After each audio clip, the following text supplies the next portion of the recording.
Hello everyone. Hope you are safe at your places and doing well with your preparations. So we are here with the analysis of Endeavour Open Mock Snap 3. So we'll be starting with con section, then we'll be going into reasoning part, and then the later stages will be seeing the verbal section.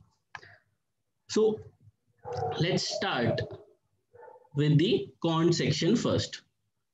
So first of all, let's see the first of all let's see the distribution of questions with respect to topics, different topics. So first, there were 4 questions from algebra. Then there were 3 questions from geometry, 3 from set theory, 3 from data interpretation. We had 2 questions from number systems, permutation and probability 2 questions, progression 1, profit and loss 1, and partnership 1. So now we'll be going into each of these small sections. So if I talk about algebra, these were the 4 questions which were from algebra. If I talk about the first question, which looks like a bit of log is there, but it is only to negate one of the roots. And if I talk about all these questions, they are pretty straightforward. And if a person is well versed with option elimination method, he can do 3 out of these 4 questions very easily. Because if I see the fourth question, x upon 1 upon x, the minimum value is 2. If I talk about second question, I can clearly enumerate 3 options. And if I talk about first question, it's a simple quadratic question. So only the question that I need to look about it is the third one. Now, if I talk about the set theory question, this was a set of 3 questions which was particularly based on this topic. And this was a set theory which had 4 different sets, and we had to see the intersections, and it was again a straightforward set, not very tough, should have been done. And ideally, if you give it 3 minutes, it's more than enough. And 3 minutes, 3 questions, that was the ideal time for this paper. So it could have been done. Now, if I talk about the data interpretation part, this was the set that was given to us with 3 questions. First and third questions can be solved just by looking at the chart or graph. There was only second questions which had little calculations into it. So if you just want to gain out of this set, you could have done first and third question and moved ahead and left the second part for the later stages whenever you had time and you were done with all the other questions. Now, if I look at the geometry part, the first question, it was kind of geometry, kind of ratio proportion, simple one, not, not very tough, could have been done. It was a moderate kind of a question. Second question, it was a trick question. There was no solving required in this question. It was just a trick question that the direction was not given. So if you had understood the question correctly, you would have marked this within seconds because there was no direction given. So you cannot find out what the speed would be. So if it was going in the direction of the viewer, then it would be different. And if it was going away from the viewer, it would be different. Right? Now, if I look at the third question, again a decent simple question, but again it was you were required to apply some concepts. So a nice question, you would rate it as a moderate one. Now, if I look at PNC and probability, very simple questions from this again. So till now, whatever I have seen from this paper, the questions were simple. So the only thing that could have bothered you was that you had only 1 hour to attempt all 60 questions. Because these 2 questions, very straightforward. Even if you know the basics of permutation combination and probability, you would have attempted these 2 and got the correct answers. And if I talk about number system, simple LCM question. Simple LCM question. First one was a very simple, straightforward LCM question. And second was a very tricky question where you had to see there was one more 5 in 50 because it is a multiple of 25, which is 5 square. So that was the only simple trick. Now, if I talk about the rest of the questions, so if I talk about the rest of the three questions, they were from, first one was from profit and loss, very straightforward question. Second question from AP or progressions. Now, this question was somewhere you just needed to put in the variables. The answer would be straight in front of you. If you had just put in the variables in the place of T, T7, T5, you would have got the answer. And if I look at the question which belonged to partnership, it was a bit lengthy. I would have left it if I was giving the paper because I had two more sections to do it. So this question I would have left it, but again, it was simple, manageable. If you had time, you would have always got this correct. So a manageable kind of a question. So now if I divide the question on the basis of difficulty level, I would say 10 were easy, 8 were moderate to easy. I would not consider them as moderate, but I would consider them moderate to easy. So I have given them as moderate, and two tough. So they were not very tough. So ideal time for this section should have been 25 to 30 minutes. A person who is targeting 14 plus attempts, right? And 14 plus is a good attempt because I'm talking about 10 easy questions and 4 to 5 moderate questions could have been done easily. So now if I talk about the mapping of score versus percentile, these would be my score versus percentile. That is, if you are targeting 100 percentile, you should have a score of 17 plus. So that means you have to be very accurate with your answers as well as get 17 out of 20 correct minimum. So if I look at 99 percentile, that is 14.75. If I look at 98 percentile, it would be somewhere around 13 marks.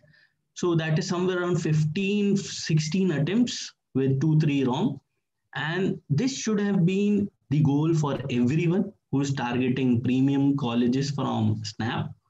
Then 95 percentile would be around 12 marks, 90 percentile would be around 10 marks, and 80 percentile would be around 6.5 marks. So this is the analysis on the quantitative aptitude part with data interpretation. Now, if I look at the LR section, all of you have just come out of CAT, and if you see this LR section, they are very different from CAT. They are actually very simple. If I consider CAT as a benchmark, I would say these are very simple and they give us relief because we are able to solve them very easily, right? So if I again see the distribution part, we had blood relation 2 questions, then we had coding decoding 5 questions, so very heavy on coding decoding part. Then mental ability, so I am talking about mental ability, the questions which were out of the box, like the question on temperature thing. So those were the questions which were out of the box. They required common sense and common knowledge. Then there was a puzzle which had 6 questions, a moderate kind of a puzzle. Then we had one number series, one analogy question, one set theory question, two critical reasoning, one calendar, and two miscellaneous. Right? Now, if I look at some of the questions, if I talk about blood relation, this first question was on the basis of coded relationship. Decent question, should have been attempted. And then this was a question on family tree. Not very tough, a little confusing at times, but could have been done. Then if I look at coding decoding, very heavy part, we had 5 different questions. And if I had to consider a bit moderate, I would say second and fifth were a bit moderate. All the other 3 were easy. So you could have easily found out the relationship between the word and the code. So should have attempted at least 3 out of these 5 and 4 were doable. One I would consider, fifth one a little out of the box, so could have taken more time to decode. So that was the only reason I would have said you could have attempted 4 out of these 5 very easily. Now, if I talk about mental ability questions, so these were not on any particular concept, but common sense. So if I'm talking about odd numbers, so I could have just taken 1 square plus 3 square plus 5 square plus 7 square and should have got the answer, because we have already done how many squares are there on a chessboard, right? If I talk about this question depends on your common sense. Because if I talk about a closed fridge or a closed refrigerator, so what happens? Closed refrigerator does not cools anything outside the room. It just heats from the back coils. So if I open the door, it has to it has to make a larger area, lower the temperature of a larger area, so it would give out more heat from the backside. So it was a common understanding question that the temperature would rise, because now the heating would be more, and it would be more than the cooling part. If I talk about this question, very simple question, matlab, direct common sense, direct, you have to just write for. And if I talk about this question, this is a percentage question where you were required to just equate the non-water part. So I have considered it as a mental ability part because this is the reasoning section. So this would be a general mental ability that the part which is not water will not evaporate, right? Now, if I talk about the puzzle, this was a 6-question puzzle. So 6-question puzzle means should have tried. And what are we aiming at? 1 minute, one question. So if I'm aiming at 1 minute, one question, 6 questions. So I could have given it 6, 7 minutes. It was solvable in that time, should have been tried, and could have got 6 direct answers. Once you have the table, you can fill in all these answers. So again, this question should have been attempted. Now, if I talk about the difficulty level, so there were 12 easy questions, then there were 11 moderate, and I am again considering moderate to easy, because again you cannot say these were exactly moderate questions, because they were more or less easy to moderate. And there were 2 tough questions, which I would consider one from coding decoding part and one from mental ability part. Ideal timing should be 20 to 25 minutes, a bit more if you are a bit slow, but again, this was ideal time with good attempts of 18 plus. Why 18 plus? Because you had 23 questions which were not tough at all. So out of 23, 18 were doable. And if you take out maximum time from these two, again you are left with 5-6 minutes for verbal, which is I feel less. So I have always given you a window of 20 to 25. So somewhere you will save out 5-10 minutes, and somewhere you can use it for verbal, right? So ideally you should have given 20 to 25 minutes in both these sections, and you could have got good number of attempts. And this is my percentile versus score. So score of 22 plus would fetch you 100 percentile. So out of 25 questions, a score of 22 plus, it says it all about the difficulty level of the paper, right? I am looking at 19.5 for a 99 percentile. So 22 questions with 2 wrong and you are at 99, right? If I talk about 98 percentile, somewhere around 17.5.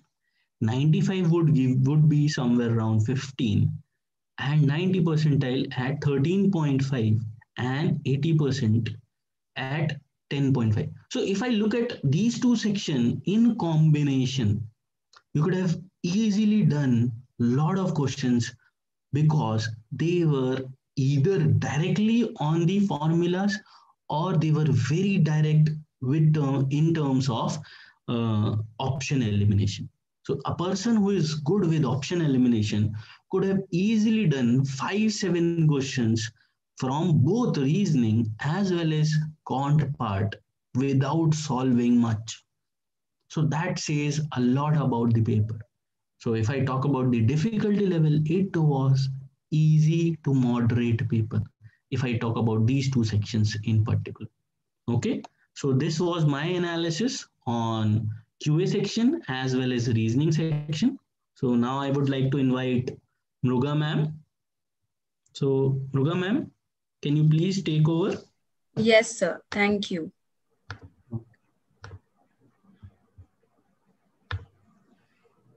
All right. Hi, everyone. So after solving two open mock snaps, that is one EOM snap 1 and 2, I believe you would have found the third one slightly more difficult as far as the verbal section is concerned, right? Now, the verbal section in the first mock was exactly along the lines of snap 2019, as you already know. But with the change in the pattern, we have, we've gotten down to 15 questions, and the question distribution may vary this year. So, you should be prepared for any kind of question distribution here. But we'll always keep in mind that SNAP has always been predominantly, filled with questions related to vocabulary and grammar, right? If I compare it to an exam like CAT, you'll see a lot more vocabulary and grammar here since it's a speed-based exam, right? So that's what we've seen here as well in this snap, right? So the number of questions was 15.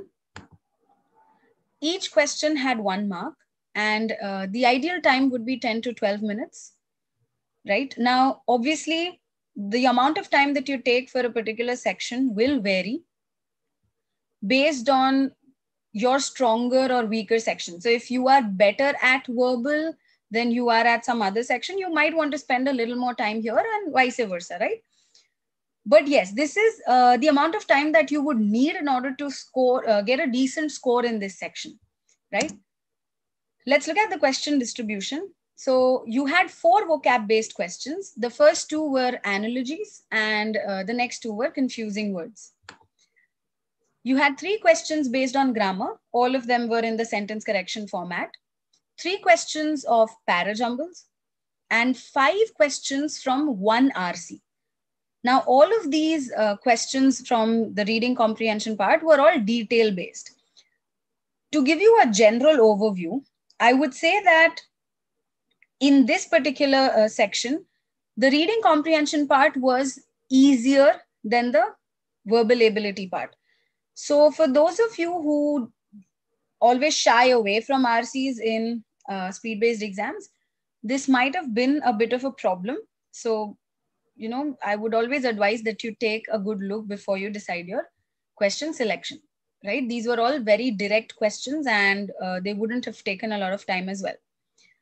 Now let's look at all of these subsections one by one.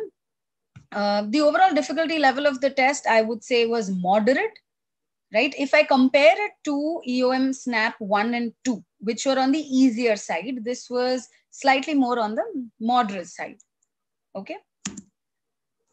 Vocab-based questions, there were 2 questions of analogies. The first one was moderate because words like placate and gullible and aggrieved and satiate, these are all commonly used words, right?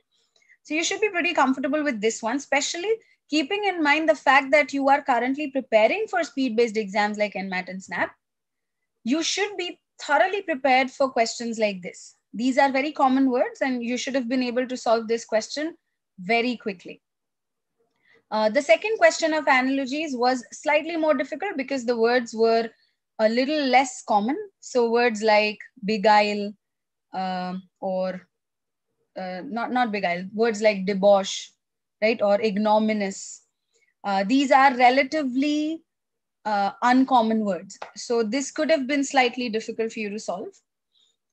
Confusing words, the third question with words like advice with an S and advice with a C. Very commonly tested set of words. So this is something that you should have either come across earlier in some exam or something that you should have been prepared for. right? Words like desert and dessert, very commonly seen confusing words. So you should have been able to do this very easily. The fourth one, however, was slightly more difficult with words like aisle and aisle, a set of homonyms which people often get confused with, and words like amoral and immoral, right? However, in these questions, the confusing question type that we have seen here, I would suggest that you go through the process of elimination as well, because even if you are sure about the correct word for one or two sentences, you may be able to arrive at the correct answer. So your job is to ensure that you solve these questions as quickly as possible. You should have taken nothing more than 2 minutes for all 4 questions, and you should have gotten at least 2 out of these correct. The next set of questions is grammar and usage based questions. Like I said, all of them were sentence correction format. The fifth question was a parallelism based question, which was of moderate difficulty level.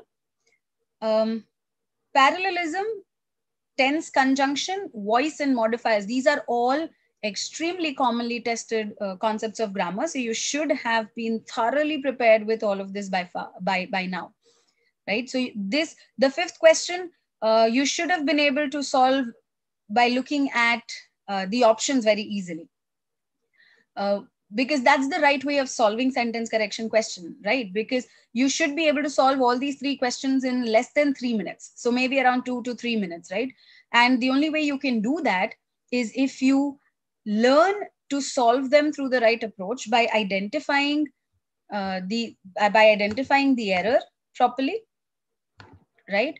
And then, before you go to the options, if you already know what the correct phrasing will be, if you identify the error and you already know how to correct that error, then you're only looking for an option that you're already sure about, right?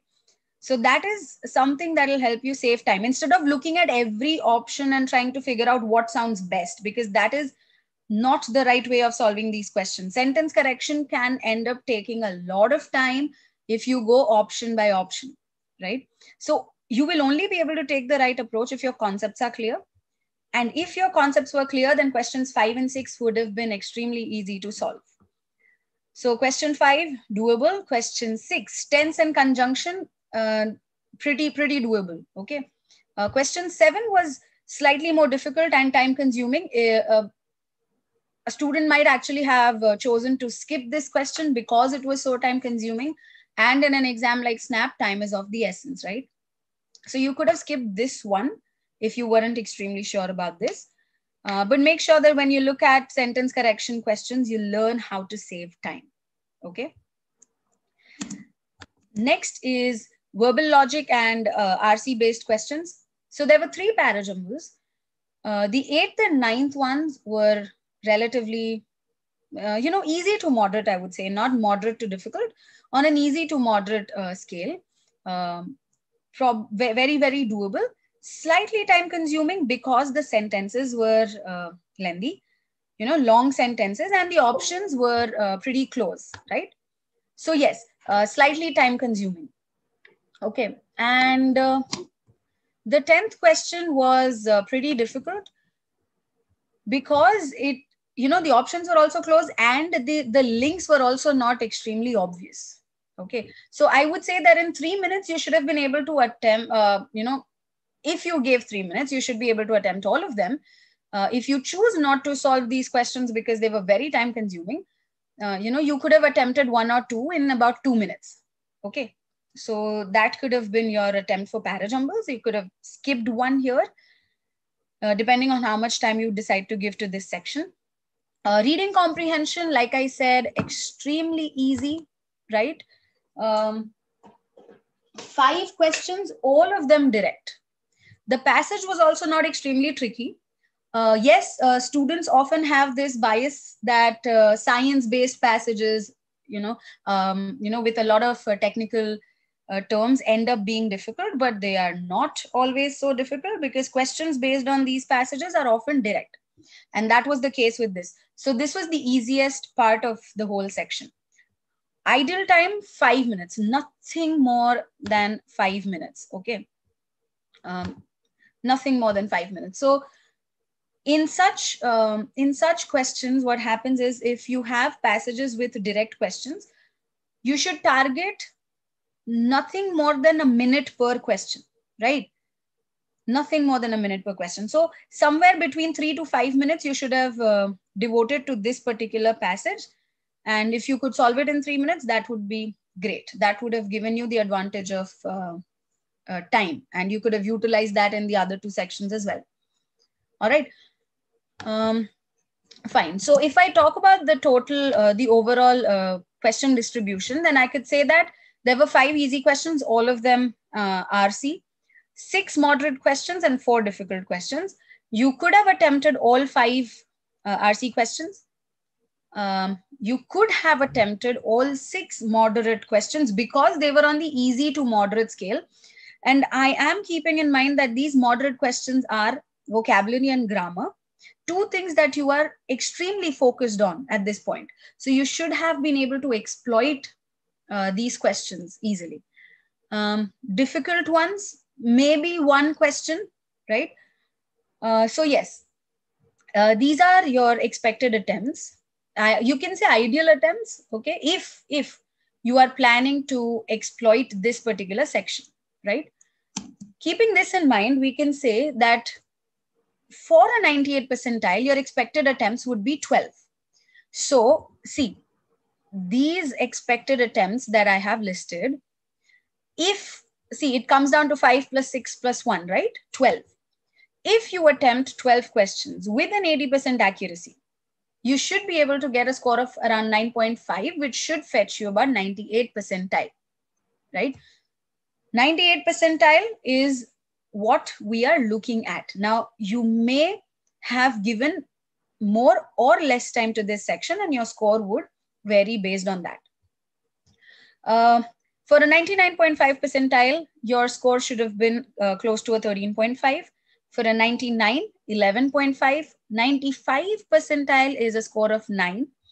90 percentile, a score of 8.25. And for an 80 percentile, a score of 7, right? Having seen all these sections, we can talk about the overall expected cutoffs for the various colleges that most of you would target, right? Now, these are the 4 colleges that everyone would have targeted as either aspirational or realistic or backup colleges, right? So for an SIBM Pune call, the expected cutoff for this particular test would be somewhere around a 38.25. For SEM HRD, a 37. SIBM Bangalore, 35.5. And for SIIB, 32.75. Okay. So this was the analysis of EOM SNAP 3. We've given you the sectional analysis, the sectional good scores, and the overall cutoffs. I hope this helps students. All right. Keep working. All the best. Thank you.